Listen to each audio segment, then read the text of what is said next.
నమస్తే. 21వ తేదీన ఉస్మానియా యూనివర్సిటీకి ముఖ్యమంత్రి రేవంత్ రెడ్డి రాబోతున్నాడు. ఒక పక్కన ఆయన రాకని నిరుద్యోగులంతా కూడా వ్యతిరేకిస్తా ఉన్నారు, ఖచ్చితంగా అడ్డుకొని తీరుతామంటూ. మరో పక్కన నిరుద్యోగులకు మేము ఉద్యోగాలు ఇచ్చినాం, నిరుద్యోగుల తరపున పోరాడుతుంది, నిరుద్యోగులకి ఉపాధి అవకాశాలు, ఉద్యోగ అవకాశాలు కల్పిస్తుంది కాంగ్రెస్ పార్టీ.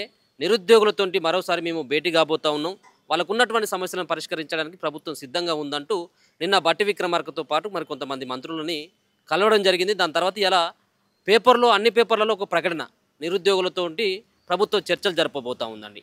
దానికి మధ్యవర్తిత్వం ఇద్దరు దయాకర్లు వహించినట్టుగా పేపర్లలో వార్తలు. ఒకరేమో అద్దంకి దయాకర్, మరొకరేమో Congress party general secretary Chenagana Dayakar. ఒకసారి మన పక్కనే చెనగాన దయాకర్ ఉన్నాడు. ఒకసారి అసలు నిన్న జరిగినటువంటి చర్చ ఏంటిది, కేవలం పేపర్లో ప్రకటనలు మాత్రమేనా, నిజంగా అది అటువంటి ప్రయత్నం ఏమైనా జరుగుతూ ఉందా అన్నటువంటి అంశాలు మాట్లాడేటువంటి ప్రయత్నం చేద్దాం. అన్న నమస్తే. నమస్కారం. సో నిన్న ఉద్యోగస్తులకి నిరుద్యోగులకి ఏదైనా ఉద్యోగ అవకాశాలు కల్పించాలన్నటువంటి ప్రయత్నంతో కలిసినా, లేకపోతే మీకు ఉద్యోగాలు కావాలని చెప్పేసి ఏమైనా కలిసినా, దీనికి ఒకటే క్లారిటీ ఇవ్వండి. గౌరవ డిప్యూటీ సీఎం బట్టి విక్రమార్క గారు నిరుద్యోగుల అంశాన్ని మేము ప్రస్తావించినప్పుడు, ఉద్యోగాలు భర్తీ చేయాలి, నోటిఫికేషన్లు వేయాలన్నప్పుడు ఆయన చాలా స్పష్టంగా ప్రభుత్వం పూర్తి విధి విధానాలతోని ఆల్రెడీ మనం ఐఏఎస్ల కమిటీ కూడా వేసాం, ఉద్యోగాల భర్తీకి ప్రభుత్వం సిద్ధంగా ఉంది, అవసరమైతే నేను నిరుద్యోగులతో మాట్లాడడానికి కూడా సిద్ధంగా ఉన్నాను బట్టి విక్రమార్క గారు అన్నారు. మేము సచివాలయంలో అంటే లేదు, మనం ప్రజావాణితో ప్రజల్ని కలుస్తూ ఉన్నాం కాబట్టి అదే ప్రజాభవన్లలోనే మనం నిరుద్యోగులతో మీటింగ్ పెట్టించి వాళ్ళ యొక్క ఏదైనా సమస్యలు ఉన్నా కూడా ఇంకేదైనా అభిప్రాయాలు కూడా మనం తీసుకోవడానికి సిద్ధంగా ఉన్నామని స్వయంగా నాతో పాటు ఎమ్మెల్సీ అద్దంకి దయాకర్ గారు, మేము ఇద్దరం కలిసి నిన్న సర్దార్ సర్వాయి పప్పన్న గారి విగ్రహ ప్రతిష్ట భూమి పూజకు వచ్చినటువంటి సందర్భంగా చాలాసేపు మేము భేటీ కావడం, మాట్లాడడం కూడా జరిగింది. సో ఎప్పుడు అది కూడా నిరుద్యోగులతో భేటీ అయ్యేది ఈ స్థానిక సంస్థల ఎన్నికలు అయిపోయిన తర్వాతనా, లేకపోతే ఈ వారం లోపట్ల, అది క్లారిటీ కావాలనేది నిరుద్యోగులు అడుగుతా ఉన్నారు. ఈ వారం లోపే. వాళ్ళేమో త్వరలో అంటే నిరుద్యోగులందరూ కూడా త్వరలో అందరూ అంటున్నారు కాబట్టి మేము వారంలో పెట్టినాం. నిరుద్యోగులతో మాట్లాడతారు, వాళ్ళ అభిప్రాయాలు తీసుకుంటారు. లైబ్రరీలో చదువుకున్నటువంటి నిరుద్యోగులు, రాజకీయాలతో సంబంధం లేనటువంటి నిరుద్యోగులు వాళ్ళ అభిప్రాయాలు తీసుకొని ప్రభుత్వం వాళ్ళ భవిష్యత్తు కోసం, వాళ్ళ యొక్క ఉద్యోగాల నోటిఫికేషన్ కోసం సిద్ధంగా ఉంది. వాళ్ళకు ఒక మంచి శుభవార్త చెప్పాలనే ఆలోచనలో ప్రభుత్వం కసరత్తు జరుగుతూ ఉంది. సో మీరు నిన్న కలిసిన ఎమ్మెల్సీ కలిసిన, సో కాంగ్రెస్ పార్టీలో కీలకమైనటువంటి నేతగా మీరు ఉన్నారు. ఎందుకు మరి బట్టి గారితో కలిసిన తర్వాత బట్టి దగ్గర నుంచి ఒక ప్రకటన ఎందుకు ఇప్పలేకపోయారు, మేము నిరుద్యోగులతో చర్చలకు రెడీ, మీరు కూడా రెడీగా ఉండండి అని చెప్పేసి అటువంటి ప్రకటన ఎందుకు చెప్పలేకపోయారు, ఇప్పలేకపోయారు? కేవలం మీరు ఫోటోలకు ఫోజులు ఇచ్చి మాత్రమే మీ అంతటా మీరు ఏదో ప్రకటన నిరుద్యోగులని వాళ్ళ కోపాన్ని చల్లార్చాలన్నటువంటి ఒక ప్రయత్నం చేసినట్టుగానే కనబడతా ఉందనేది నిరుద్యోగుల యొక్క వాదన. సో ఎందుకు ఆయన దగ్గర నుంచి ఆ ప్రకటన రాలేదు? ఆయన ఒక గౌరవప్రదమైన డిప్యూటీ సీఎం స్థాయిలో ఉన్నారు. ఎక్కడ పడితే అక్కడ ప్రకటన కాదు. ఆయన ఒక ప్రకటన ఇచ్చిందంటే ఒక ప్రభుత్వ ప్రకటన ఉంటుంది కాబట్టి సమయం సందర్భాన్ని చూసి ఒక భేటీ సమావేశము అధికారులతో అంతా మాట్లాడినంతతో క్లారిటీతో మాట్లాడతారు తప్ప ఎక్కడ పడితే అక్కడ మనం ఒక అకేషన్లో కలిసినప్పుడు విధి విధానాలు మాట్లాడి మనం ఈ 1 వీక్లో అంతా మనం కార్యక్రమాలు ఉన్నటువంటి సందర్భంలో ఒక వారంలో మనం ఒక డేట్ పెట్టుకొని మనం మాట్లాడదాం. ఒక రాష్ట్రానికి ఉప ముఖ్యమంత్రి ఆయన, ఒక ఆర్థిక శాఖ మంత్రి ఉన్నాడు కాబట్టి ఆయన అన్ని విషయాలు తెలుసుకొని మాట్లాడాలి కాబట్టి ఈ ప్రభుత్వం ఉద్యోగాల అంశంలో సిద్ధంగా ఉంది. గతంలో మేము కోదండరామ్ గారైనా రియాజ్ గారైనా మేము కలిసినప్పుడు కూడా ముఖ్యమంత్రి గారు బట్టి గారితో మీరు మాట్లాడాలన్నప్పుడు బట్టి గారు ప్రజాభవన్లో లేదా అధికారులతో సమావేశాన్ని ఏర్పాటు చేస్తున్నప్పుడు సందర్భంలో ఇంకా కొన్ని కార్యక్రమాల దృష్ట్యా రకరకాల ప్రభుత్వంలో ఒక బిజీ కార్యక్రమం వల్ల కొంత ఆలస్యం కావచ్చు, కానీ మరికొన్ని రోజులలోనే నిరుద్యోగులతో భేటీతో పాటు అధికారులు ఏ శాఖలో ఖాళీలు ఉన్నాయో ఆ ఖాళీల వివరాలు తెప్పించుకొని కొన్ని జీపీఓ కానీ ఎస్ఐ కానిస్టేబుల్ కానీ ఈ అంశాలపైన కూడా ప్రభుత్వం ఒక క్లారిటీ ఇస్తుంది. దానిపైన విధి విధానాలు జరుగుతూ ఉన్నాయి. మనము కాంగ్రెస్ ప్రభుత్వం వచ్చిన తర్వాత 20 నెలలు కావచ్చు, 18 నెలలు కావచ్చు, ఒక న్యాయ నిపుణులతో మనం చర్చించుకొని చట్టబద్ధంగా పారదర్శకంగా ఉద్యోగాల భర్తీకి ప్రభుత్వం సిద్ధంగా ఉంది. 10 ఏళ్లలో అన్రెస్ట్లో ఉన్నటువంటి నిరుద్యోగులు నోటిఫికేషన్ లేక గతంలో నోటిఫికేషన్లు ఇచ్చి కోర్టు చిక్కుముళ్లతోని జీవితాలతో చెలగాటమైనటువంటి బీఆర్ఎస్ పాలన, గత పాలన, దానికి భిన్నంగా మనం ఒక పారదర్శకమైన అవకతవకలు లేని పరీక్షలు ఎక్కడ అవకాశాలు లేకుండా ఒక నిజాయితీగా ఈ ప్రభుత్వం ఉద్యోగాల భర్తీ కోసం ముందుకెళ్తా ఉంది.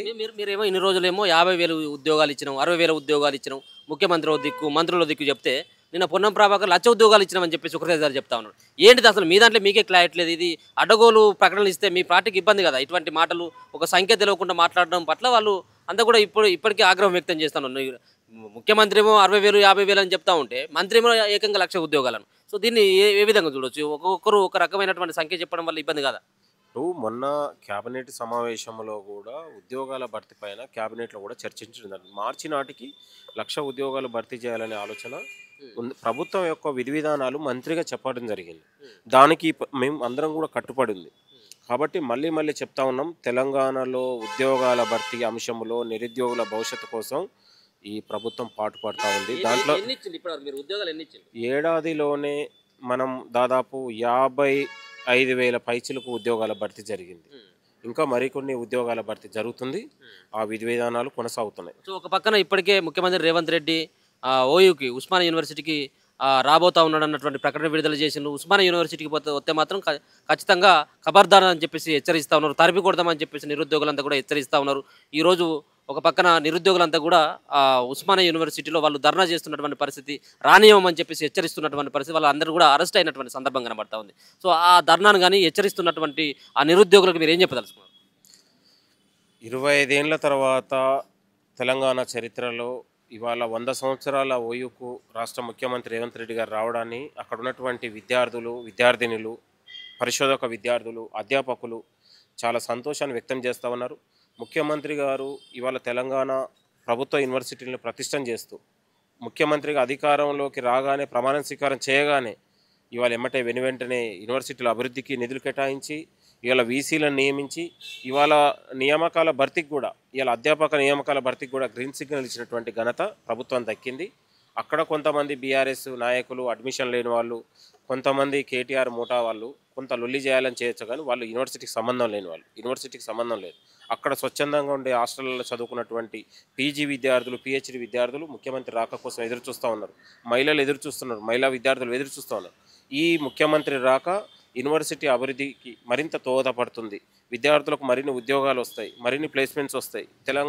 ఉస్మాన్ యూనివర్సిటీ మరింత నాణ్యత పెరగడానికి ఎట్లా తెలంగాణలో అభివృద్ధిని మరి ఉస్మానియా యూనివర్సిటీతో పాటు అన్ని యూనివర్సిటీలని బలోపేతం చేసే విధంగా, కార్పొరేట్ దైటికి పోటీ పడే విధంగా అక్కడ ఉన్నటువంటి పీజీ చదివిన విద్యార్థికి కూడా ఉద్యోగాలు ఇవ్వాలనే ఆలోచనతో ప్రభుత్వం ఒక ముందు చూపుతూ ఉంది. ఈరోజు చేసేటువంటి ధర్నా చేసేటువంటి వాళ్ళు కావచ్చు, అరెస్ట్ అయినటువంటి వాళ్ళంతా కూడా ఓయూ నుంచి ఆస్మాగా కావచ్చు, ఇంకా మిగతా కొంతమంది అలా ఉన్నటువంటి విద్యార్థులు, వాళ్ళని బీఆర్ఎస్ తోటి ఎట్లా పోలుస్తారు మీరు? అసలు వాళ్ళకు సంబంధం లేదు, ఓయూకి సంబంధం లేదు. ఓయూలో ముఖ్యమంత్రి రాకను వ్యతిరేకించే వాళ్ళంతా బయటి వ్యక్తులే. అక్కడ చదువుకున్నటువంటి అడ్మిషన్లు ఉన్నటువంటి పీజీ విద్యార్థులు, పిహెచ్డి విద్యార్థులు ముఖ్యమంత్రి రావాలని పదే పదే ప్రభుత్వానికి కోరారు. ముఖ్యమంత్రి రాక కోసం ఎదురు చూస్తున్నారు. అక్కడ ఉన్నటువంటి విద్యార్థులు, ఉస్మానియా యూనివర్సిటీ విద్యార్థులు ముఖ్యమంత్రి రాకని స్వాగతం పలుకుతూ సిద్ధంగా ఉన్నారు. ఇవాళ యూనివర్సిటీలో అన్ని వర్గాలు ఇవాళ అప్రిషియేట్ చేస్తూ ఉన్నారు ముఖ్యమంత్రి గారు రావడం.